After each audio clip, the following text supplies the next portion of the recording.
Shalom yang dikasih Tuhan.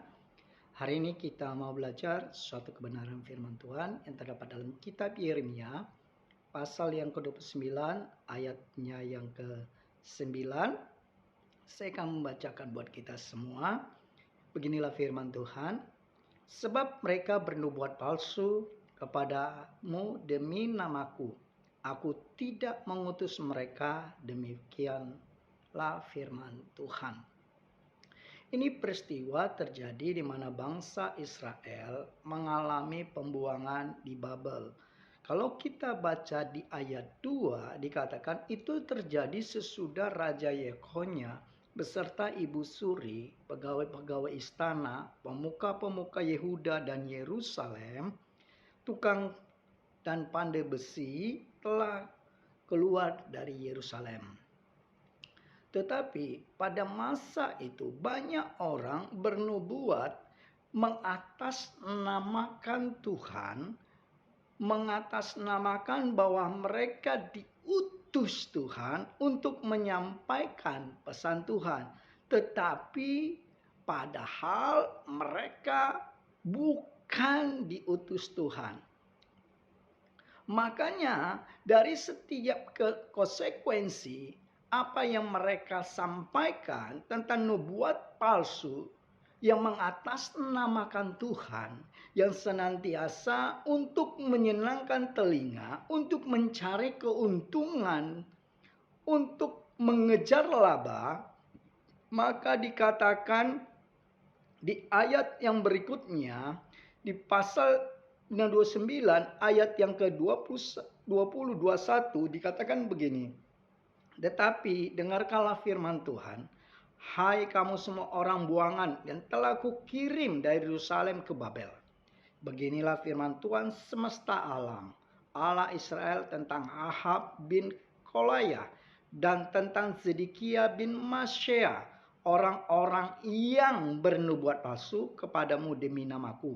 Sesungguhnya aku akan menyerahkan mereka ke dalam tangan Nebukadnezar, Raja Babel, yang akan memerang mereka mati di depan matamu sendiri. Artinya, orang-orang yang bernubuat palsu, orang-orang yang mengataskan nama Tuhan tetapi bukan diutus Tuhan untuk menyampaikan pesan Tuhan, konsekuensinya adalah mati.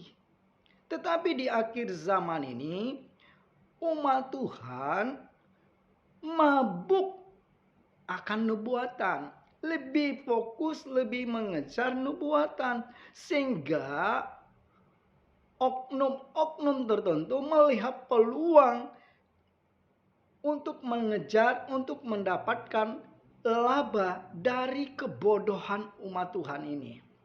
Sehingga mereka bernubuat mengatasnamakan Tuhan. Kalau kita ingat kembali, ada peristiwa yang menarik bagi saya ketika saat itu ramai di media sosial menuliskan bahkan menyatakan bahwa Tuhan akan datang karena presiden terakhir Amerika itu Donald Trump, gitu kan?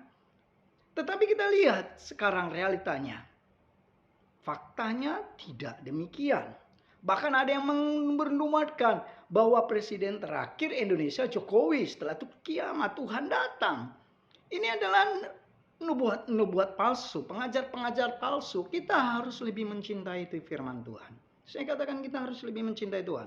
Bagaimana kita mengetahui bahwa nubuatan itu bukan dari Tuhan, itu nubuat palsu. Yang pertama, harus sesuai dengan kebenaran firman Tuhan. Yang kedua, harus terbukti. Dan yang ketiga, nubuat yang dari Tuhan mendatangkan damai sejahtera, ketenangan. Makanya kita harus berdasarkan firman Tuhan. Karena Alkitab mencatat, umatku binasa karena tidak mengenal Allah. Karena kebodohan.